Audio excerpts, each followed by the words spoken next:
My Gavana Melanin, welcome back to my channel. We are finally getting to part 2 of vowels. Now the thing about the Elven language, this is Sindarin, and this is the modern version of Elvish language that you see in the Lord of the Rings movies. And so if you have not seen my first part of Elven language, you can go to that. That gives you the very basic structure of the vowels and how to pronounce them. And now we're going to do the part 2 of the vowels with 2 vowels that are right next to each other. So this is the general Elvish rules. Tolkien created his Elvish language to have the same rules. So every time you see a word, then that is how you pronounce it if you follow the Elven rules of his language that he created. So let's begin with AI.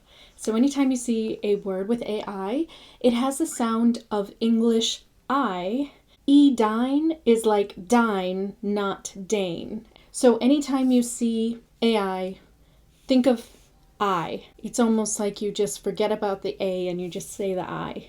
E-dine. And E-dine is the word of the men that came second after the elves. They were the second born. The next one is AU, which has a sound of English owl, in town. So Sauron is like sour, not Sauron. And owle is owle. So it's like town, owl, owle. So practice that. Next one is EI. It has a sound of English gray. It's a soft A sound like in May. So anything with an EI sounds like May. Tagline, it would actually be May, tagline has a sound of gray. And the reason why I'm doing that I with an een is because you want it to sound like the I that is in the word ring. So it's always ing, not really I, but it's ing. So tagline, if we move to IE, it is not pronounced as English peace, but with both the vowels, I and an E, sounded and run together. So it's not E, it's Ia, or Nianor.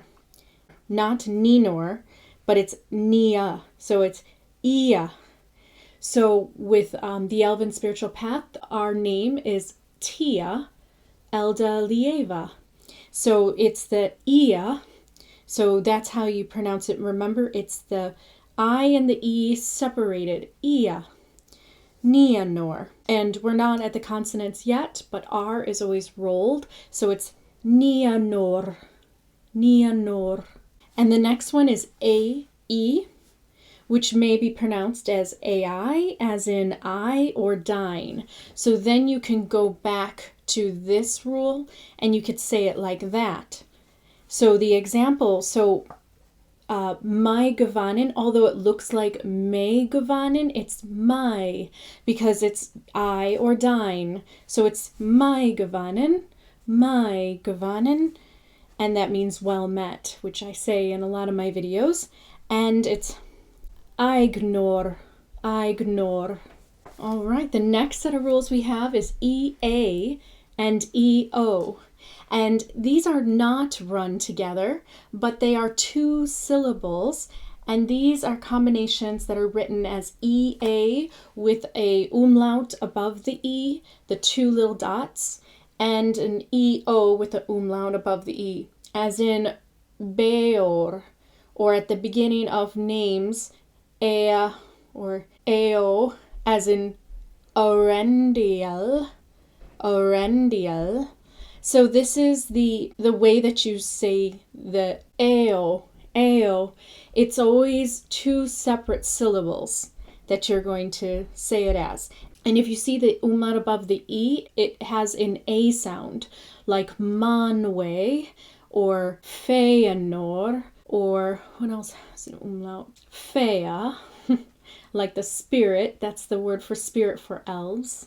Okay, and then the next one, the U with a accent mark in names like Huron, Turan should be pronounced oo, like Turin. So you always want that oo sound. Tuna is tuna. So it's just as you would say tuna, tuna, Huron, Turin, Tur.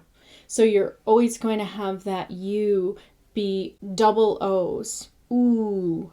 Then the next one we have is IR or a UR. So this is a vowel with the consonant of R right after it. And before a consonant, as in Kirdan, girthing should not be pronounced as in English fur, but as in English air or or. So Kirdan, ear, ear. You want that ear sound rather than er. So there's no fur. It's not curden. It's Kierden.